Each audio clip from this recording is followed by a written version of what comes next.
Aloha, Michelle Hernandez here with Life is Constant TV. Today we are checking out OO Farms in Kula, Hawaii on the island of Maui. We're also going to be talking about new beginnings and New Year's resolutions. So let's check it out.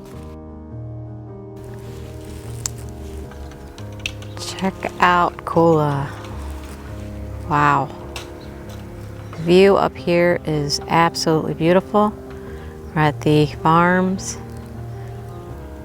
Just wanted you to see how high we are. It's technically up country on Maui.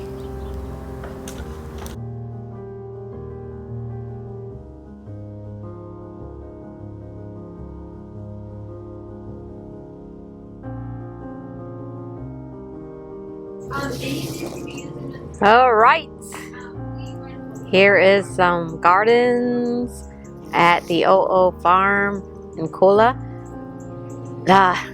Sun didn't come out quite as well as I'd like today, so we have major overcasts, but it didn't rain on us. Thank you. We are blessed. We had this fabulous meal. You're going to see some shots of all the homemade, all the stuff from this farm coming right to our table. Is absolutely great. If you ever get to Maui, come on the OO farm tour. It was like, well, I had a discount, so it's like $70 for visitors or something like that. And they just take really good care of you. We picked our own salad, like pieces of it. It was a big group. It was fun. Bring a bottle of wine or champagne. They give you water and great coffee because they grow coffee here as well. And it's just awesome. So you definitely have to come. Check it out. The clouds are coming into the trees, but although a little rainy, it's still a beautiful day in Maui.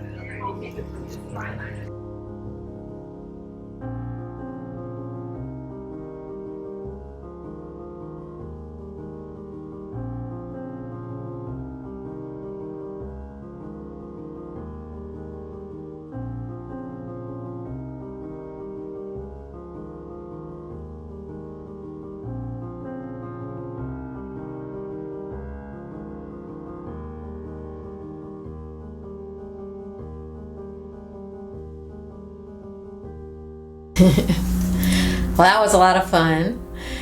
Well, with the year coming to an end, it's pretty natural that we would reflect on the past year and look toward the new year as to what that has in store for us. I mean, we have many people do New Year's resolutions and make those goals right about now. I'd like to call it like new beginnings and looking forward to new beginnings.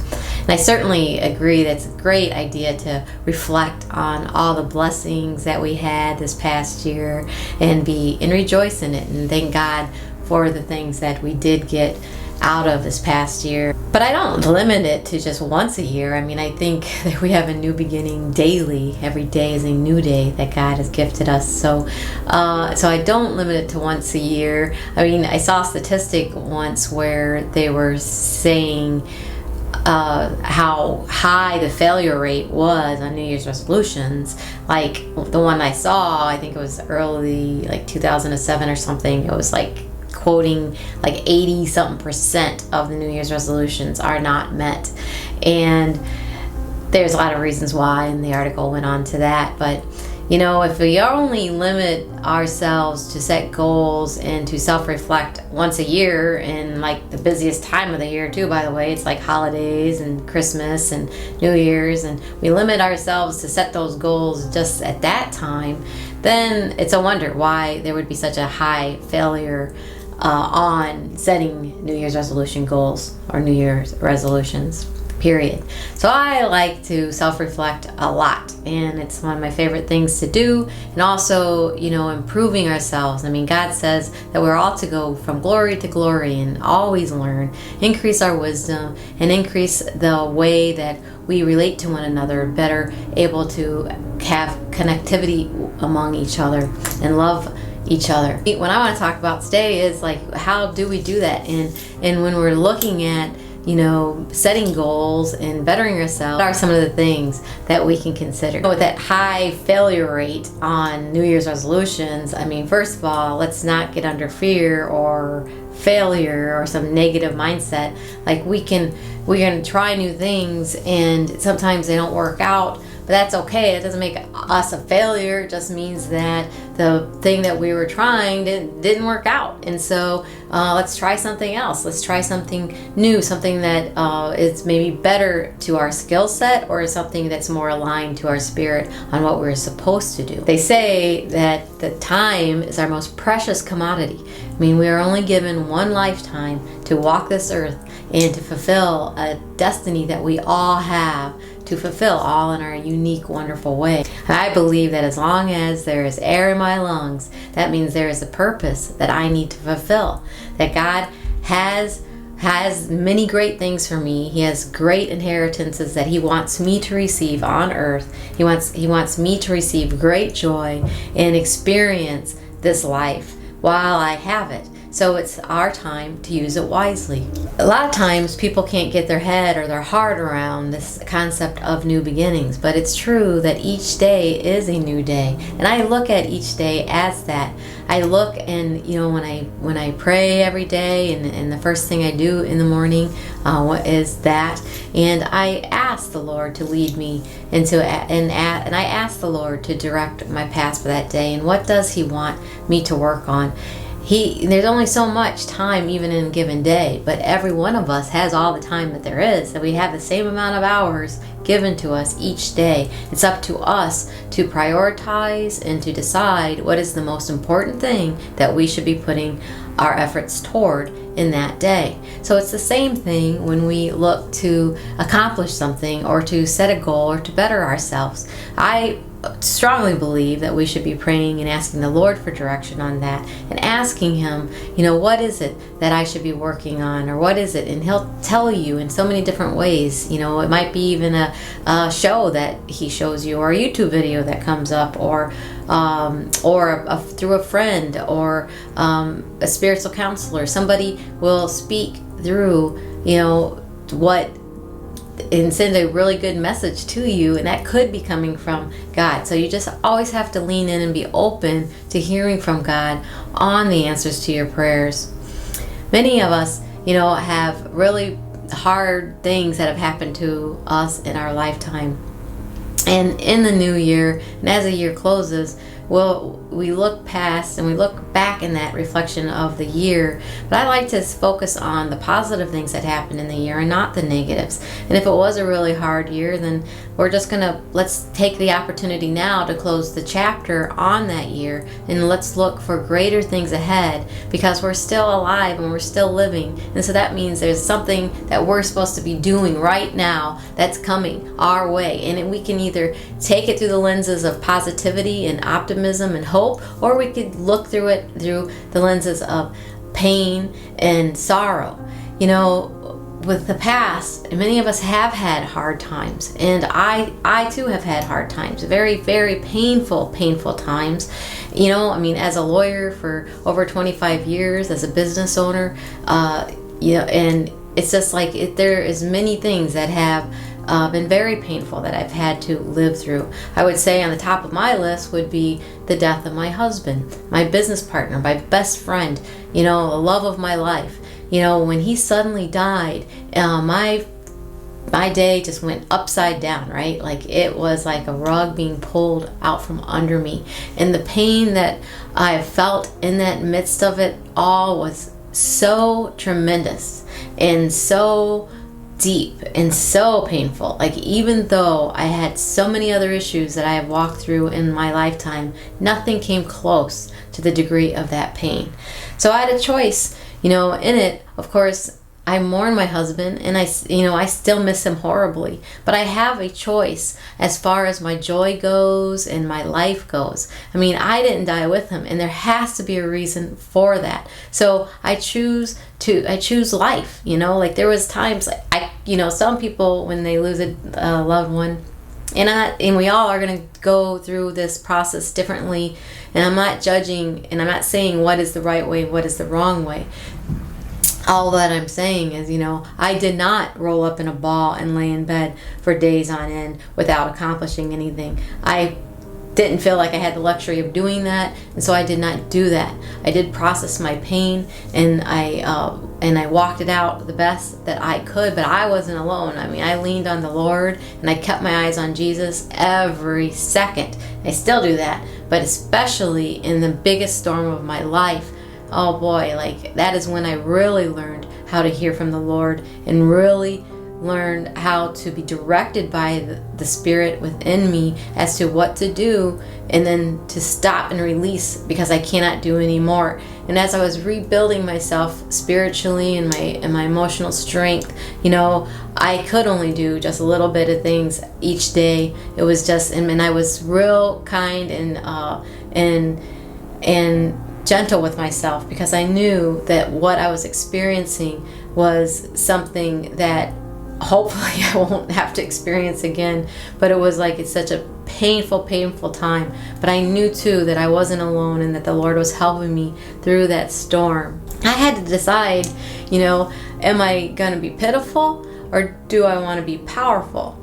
Am I going to be a victim, or am I going to be victorious? So as my strength and my spirit increased, and as each day passed, the new day came, another new day came, another new day came. And with the death of something like this, it takes some time, I gotta say, and there's no formula of it. Like I said, we are all so different, but I'm saying that there is some of us that can't let go of the past.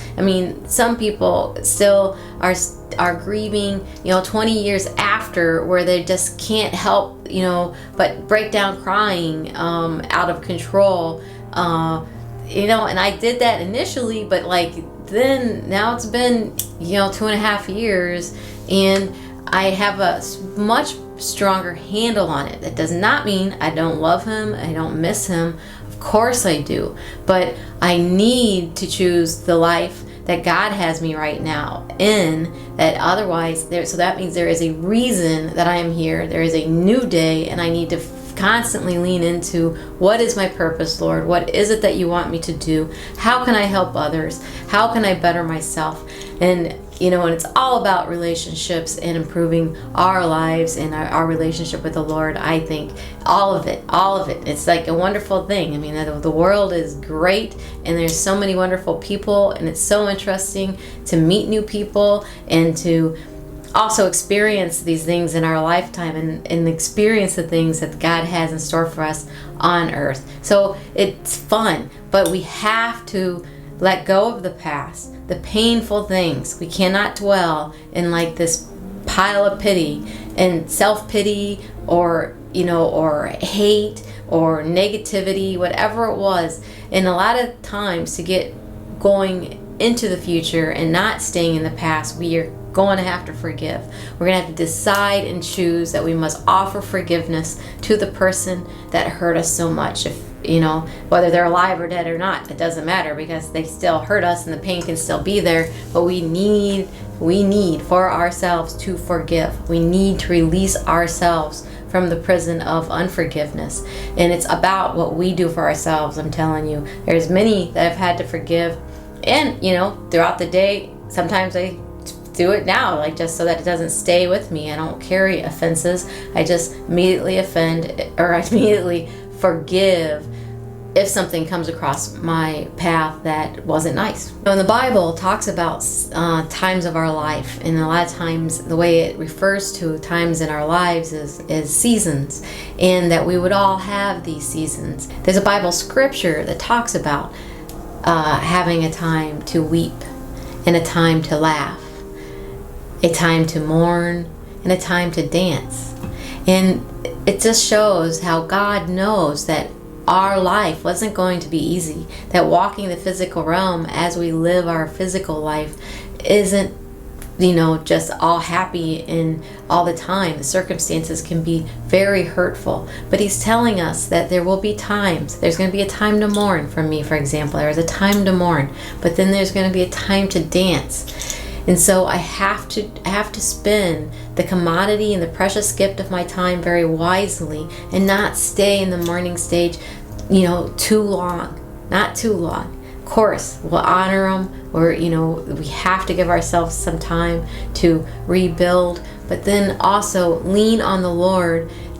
He wants to help us so much on getting us out of the valleys of our life. We have to just keep moving through the dark periods, the darkness when we're in it, but lean on Him, ask Him for help, ask Him for guidance, and He will help us get through that so much more quickly than just if we just are dependent upon ourselves. Also, we need to get better at doing things that are right even when we don't feel like doing them. Like, there was many times after my husband died that I didn't feel like getting out of bed, or I didn't feel like doing something, but I chose to. I knew I had to. I knew that, I had to continue living my life. I knew my husband wanted that. He would not want me to just give up on everything and go into this Great Depression. And I know God didn't want that for me either. So you have to just make yourself get up, take a shower, get yourself ready, and get outside and do something productive, even when you don't feel like it.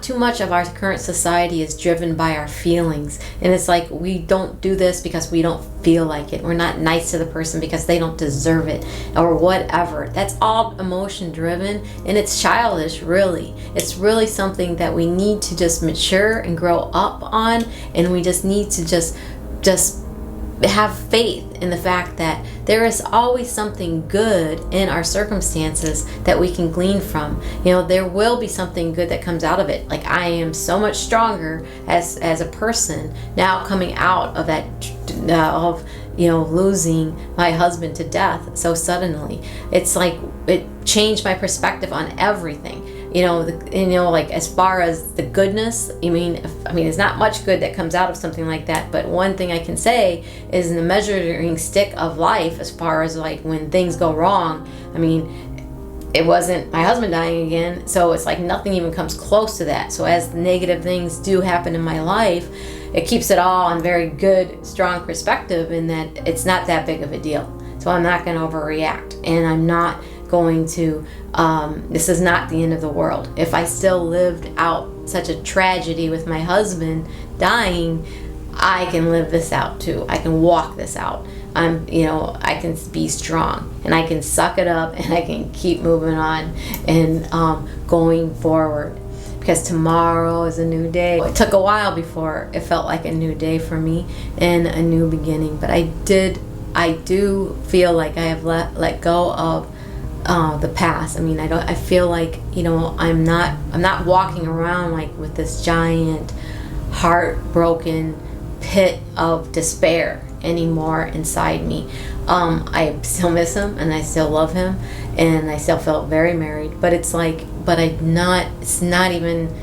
least I can talk about it a little bit. I haven't done a video on death and love yet, and that's going to be a really hard one for me to do, because going deep into the story of what all happened is still very emotional. So, but it doesn't prevent me, having said that, inside my spirit and my emotions, even though it's hard to remember and reflect back on, it doesn't keep me from living, and it doesn't keep me from seeing all the good around me, and rejoicing in the loving relationships that I still do have right now. And so I do see each day as a new beginning, and I did let go of the past, and I encourage you to do the same thing.